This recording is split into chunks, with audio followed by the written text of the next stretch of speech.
Hey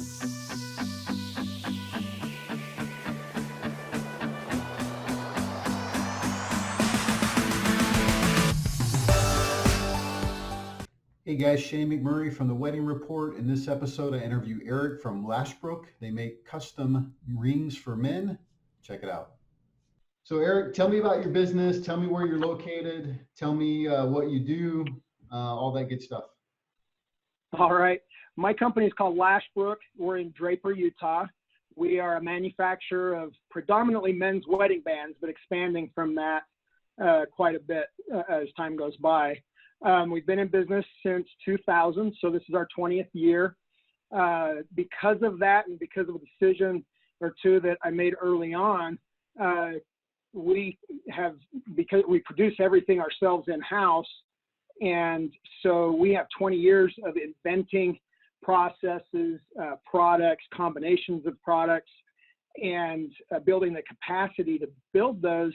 And we've always had the philosophy that we will make anything the customer wants within the realm of our capabilities.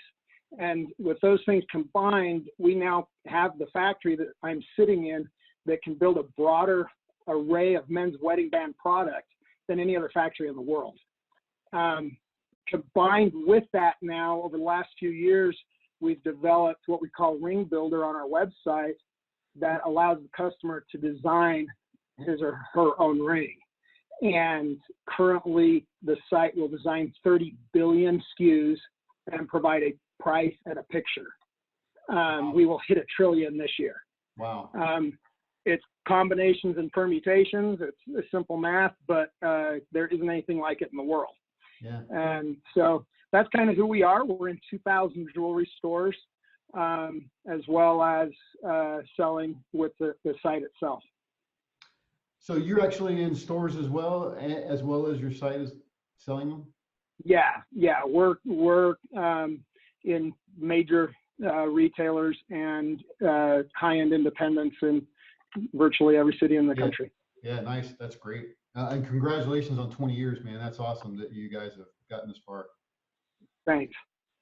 So tell me about what because that's very interesting. I like the whole custom men's ring thing. That's actually pretty cool. So tell me kind of what goes into that. So if I'm someone, I'm getting married, I'm looking for a ring, kind of tell me what goes into the process of me selecting something, and then kind of what goes into your process, what you can say, right, about building me a ring. So there's a lot that goes into it. As a customer, person has the opportunity to look, see a whole bunch of different possibilities, research the materials, the different things that we use. We use everything from the traditional precious metals to what others would call performance or alternative metals, to dinosaur fossil and meteorite, and Cerakote, which is a ceramic coating built for the firearms industry that's available in about 100 colors for putting on the inside of the ring or in the detail in an engraving on a ring.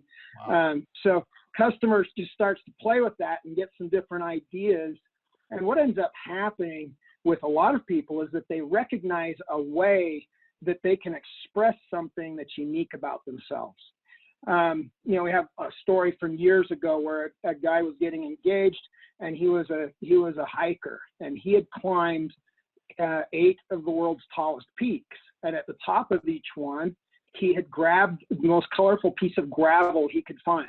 Mm-hmm. And he sent us those pieces of gravel. We crushed them, took the most colorful parts out of each piece, inlaid them in 4 pairs of grooves that went around the ring, and then on the inside of the ring engraved the name of the peak under the portion of groove that had that in it.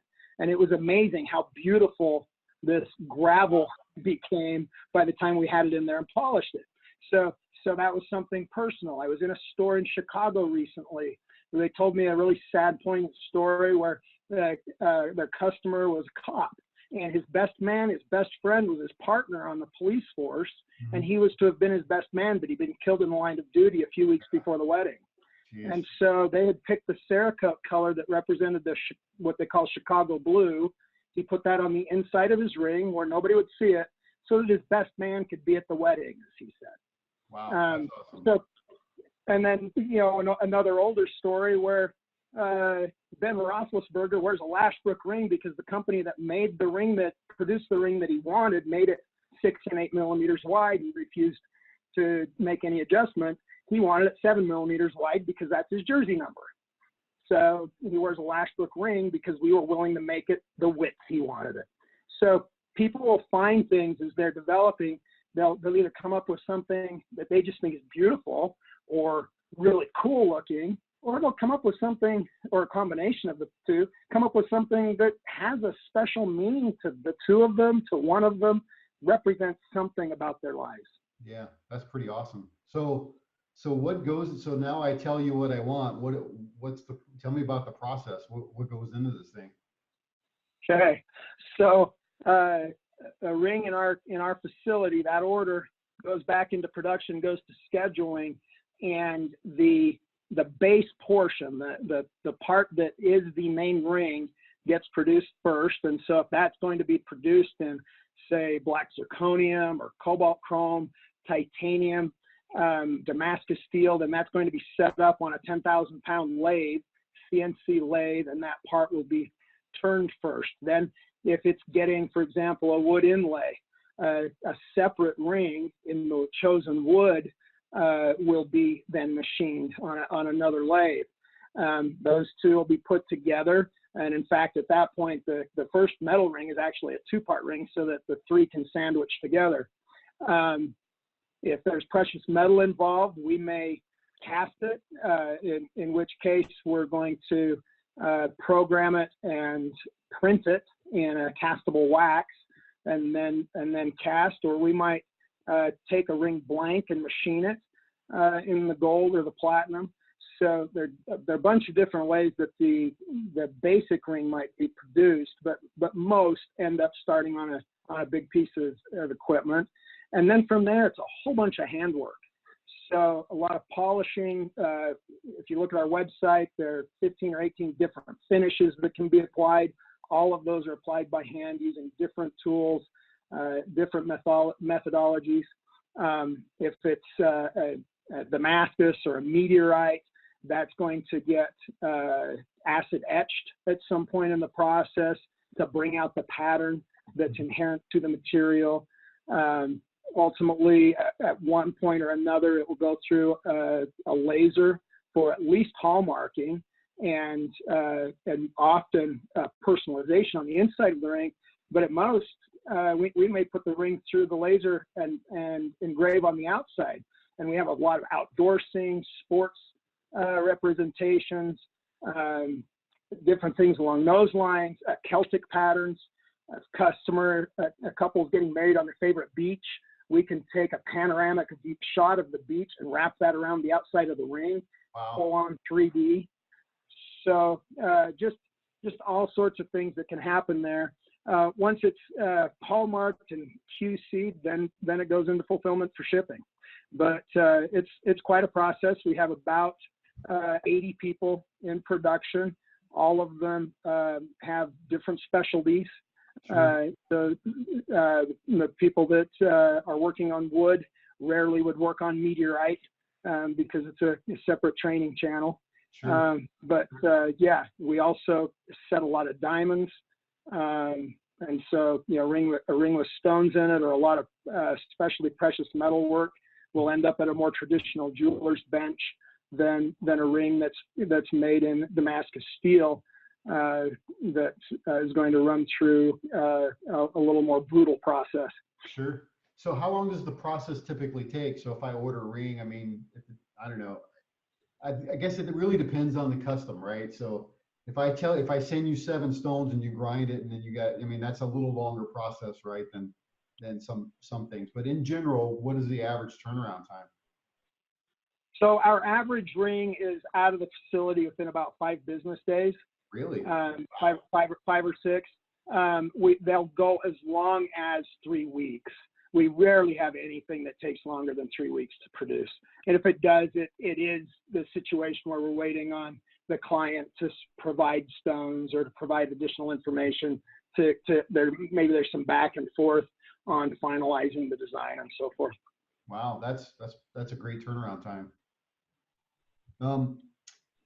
So what are you looking at average price when it comes to like something like this? What am I looking at? So our average retail company-wide through the stores, through what we sell and everything, is right around $800. That's higher than the national average by a chunk, because as an industry we've what's that? Not much. But as an industry, we've kind of dumbed down the men's band over the last couple of decades. It's funny. I had a retail store in the 90s, and my average ticket in the retail store was higher than the average ticket nationwide today. And that's kind of an interesting state of affairs. But yeah, we average about $800 if we have someone who is getting online and designing and not looking specifically at price point. The average jumps to probably $1,200 or $1,300. Mm-hmm. Have a lot of stores whose average is in the $1,200 to $1,500 range, because they encourage their clientele to have the ring mean more, to do a little more with it, and they end up with some just absolutely gorgeous ideas. That's great. That's great. So if you were to give advice to couples today that were looking for rings, or even men, right? Specifically men, what advice would you give them around the ring thing? I would advise that you try to make the ring mean more. We, as couples going through that process, we kind of want to spoil each other. And for some reason, that we've gotten away from that with the men's band to a great extent. So sometimes the issue is the guy's going to work with his hands and he's worried about beating it up and so forth. We actually provide a silicone band with every ring. If you're doing something, you're under the hood of a car all day, or working in manufacturing, so forth, wear the silicone. It's going to be safer anyway during the week, and have a beautiful ring to wear on the weekend. But my advice would be, see if there's a way that you can make this ring mean more. See if you get excited about designing, play with it, design, and see what happens. Not everybody does, and that's okay.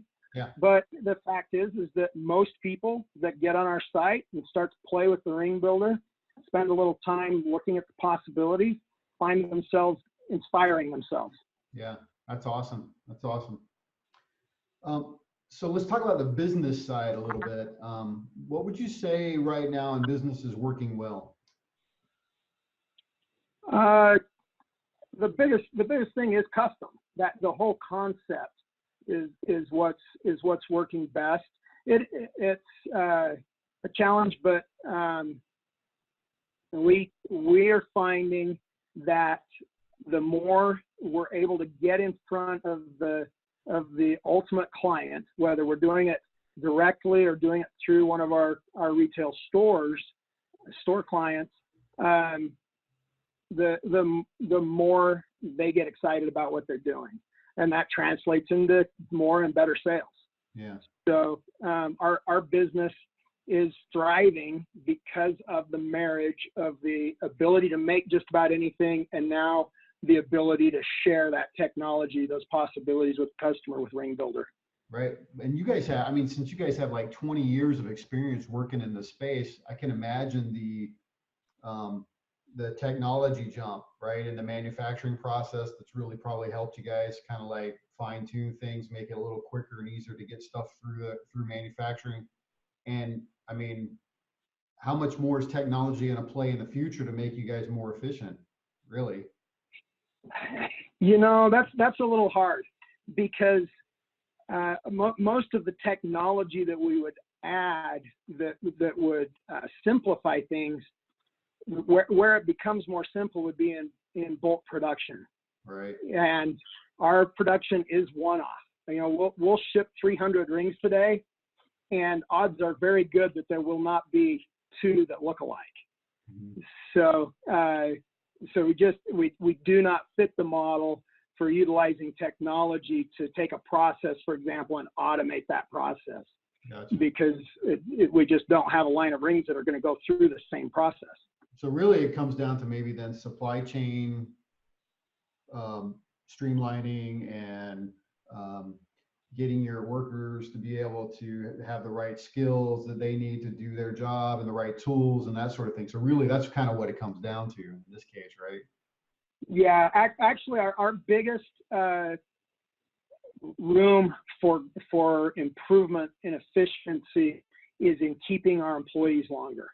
That is the single biggest thing that we can do.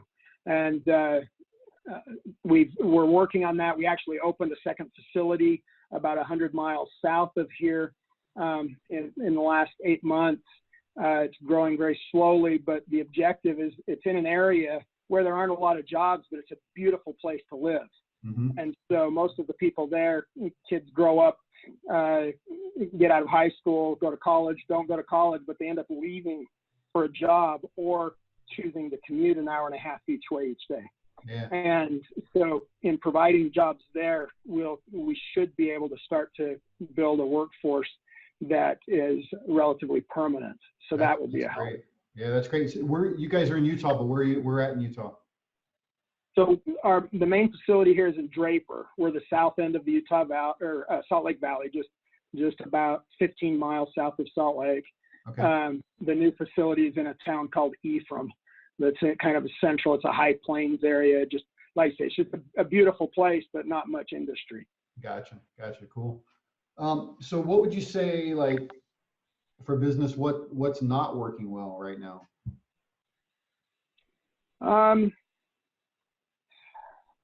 Frankly, our biggest issue is always enough cash to do everything we'd like to do to grow. Yeah. So we have to grow a little more slowly. Our website is a challenge.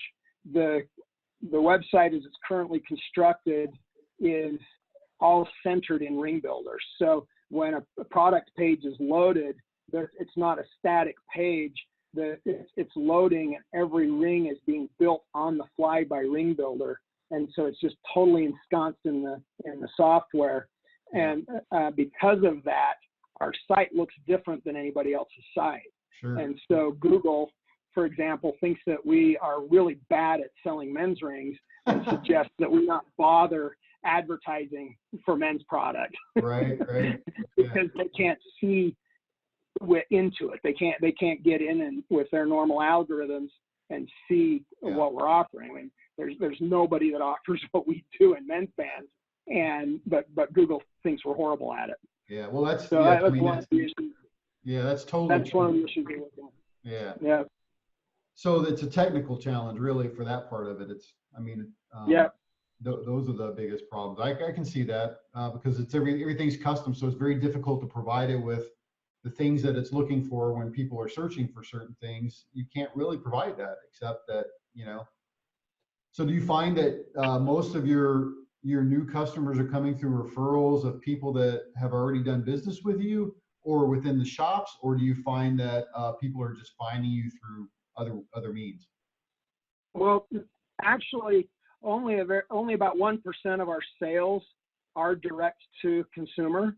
Okay. The other 99% are through jewelry stores, and so a lot of the growth is simply happening because we've differentiated ourselves more and more from other wholesalers of men's bands. We're not bringing it out of China. It's not the same thing over and over in everybody's case. Yeah. And so that's, I'm sure that there's word of mouth happening, but the biggest impact for us is when a salesperson in a nice store in Cincinnati, for example, decides, you know what, I'm not going to bother showing the other lines anymore, because when I sell Lashbrook, I have a happier customer, and frankly, they've spent more money. Yeah, I agree. Why wouldn't you, right? Right. Yeah. So for businesses, this might be a little tricky because, the wedding, the jewelry part of the business, there's either a lot of large retailers, right, or manufacturers, I mean, there's a small amount of large manufacturers like you guys and a couple of others, and then there's some large retailers. Then there's a lot of little retailers, smaller, what I would call local shops, right? But what advice, I mean, for shops, since you guys are working with shops locally and even the larger retailers, what advice would you give shops today if you were going to give some advice business-wise? So the independent jeweler, to a great extent right now, is really nervous about the internet. They're worried that the internet's taking business away, and it has. It's taken business away, certainly. A big chunk of profit went away when center diamonds became available online at close to wholesale prices. But the advice I'd give is that, you know, the industry has shrunk a bit. Brick and mortar, there are less brick and mortar stores now by a chunk than there were 6 or 7 years ago, but it seems to be leveling off. The end user, based on all surveys and what's actually going on, most of our clients, most of our couples want the brick and mortar experience, and so recognize that is what they want and be prepared for it. Yeah. I go into these markets, and I spent several days in Arizona in the last week visiting. I visited 25 jewelry stores. I've been into I think 125, 130 stores over the last 4 months. And it's funny because I'll go into a market and I'll visit 6 or 8 stores, and there are always 2 or 3 or 4 that are really nervous about the economy, nervous about business, where business is going, and business is down slightly or just kind of staying level. Yeah. You got a couple that are just holding their own and they're okay there. But in every market, you have a couple of stores that are rocking. Yeah. And the reason is that they're forward thinking, they're looking ahead, they are ready to handle whatever business they can get, and they're going after whatever business they can get. And so growth is happening in these marketplaces, but in a lot of cases, it's just a couple of stores that are really taking advantage of it. And say to any jeweler is that growth is there and available for you. You just have to be prepared for it. When I got into the business in 1992, I learned 2 things really quickly. First, January is the worst month of the year for a retail jeweler. And second, that Tuesday is the worst day of the week for retail jewelry sales. And as I stayed in the industry for a while, I realized that, January is the worst month because we believe it's the worst month, and we don't do anything about fixing the disaster that we created at Christmas time in the store until just before Valentine's Day. Yeah, right. We go into January with the 20% of our items that are 80% of our sales, 2/3 of them not on the shelf. Our best sellers are out of stock. Things are a bit of a mess, and everybody's taking their vacation after Christmas. Yeah. So January is the worst month because we make it the worst month. Tuesday was the worst day of the week because somebody had done a survey and decided Tuesday was the worst day, and so every manager in the industry was taking Tuesday off. There was never the most skilled person in every store was not there on Tuesdays. Wow. That's crazy. Right. And so the same thing is kind of true of business. I am not finding markets where I walk into a store and I can see that they're excited to go out there. They're doing everything they can to continue to expand their business, and it's not working. The ones that have got, that are worried about everything, that are concerned about the sale they might lose online to so-and-so, they're sitting there and they're managing in most cases, but there is business to be had and business to be grown in every market I've been in the last 4 months. Yeah, I believe that. And I believe just from talking to businesses, it's the same, exactly the same. There's people that are set in their ways for whatever reason, and they're managing, but the growth is not there because they're not willing to go out and make it happen. They're not willing to adapt to the current change in the market, how people want to interact, how people want to do business. And the other thing you said about online, back when when the whole internet thing was taken off and they thought, oh, everybody's going to buy rings online. I mean, when I was looking at the data, I honestly didn't really see that huge growth for rings and even for dresses, because I think people want that local experience. They want to be able to touch it, feel it, look at it. Now they might price shop and they might do some research online, and there are people that actually go buy online, but the market's not above 20% on that space, right? And Yeah. people are wanting to buy in shop, right? They want to go and physically touch it and try it on and do that. And if anyone thinks any different, then I don't know, they're missing out. They should be online. They should be promoting online. They should be putting their stuff out there as much as they can, but be prepared to sell locally or sell in shop, right? So Exactly. yeah. Yep. We talked maybe earlier, you had a really good story there, but tell me what your best or worst story is. You know, that story with the hiker and his rocks from the mountaintops is probably my favorite. And that was 12 years ago, I think. Yeah.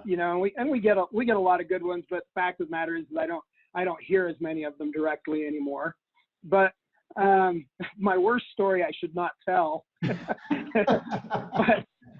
but I tend to be kind of an open guy, Yeah. so I will. And Okay. our rings are almost indestructible if we do everything right, if Yeah. we do things the way we're supposed to. And we managed to do a 3-part ring a few years ago, and during the wedding ceremony, the bride is sliding that ring onto the groom's finger, and it not only comes apart, but it comes apart and the inside edge is sharp and slices his finger. Oh. And Ouch. my recollection is there was blood on the wedding dress. Yeah.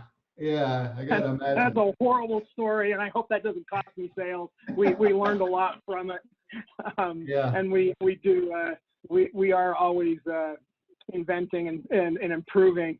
But if I'm going to be open and honest, that's definitely the worst story. Yeah, I mean, these things happen, right? These things happen. Yeah. What can you do? All you can do is make it better. When you figure out what when you have an issue, all you can do is address the issue and then try to figure out how to make it better later. Right? Exactly. Yeah. Hey, Eric, thanks for your time. I really appreciate you doing this, and appreciate it. Thank you, Shane. You take care. All right. Hey, thanks for checking out this episode. I hope that you found it helpful. Please share it with other people. Also, if you're getting married or you work in the wedding industry, I would love to interview and share your information with other people. Send me a text, 520-399-8580, or shoot me an email at letschat@wedding.report.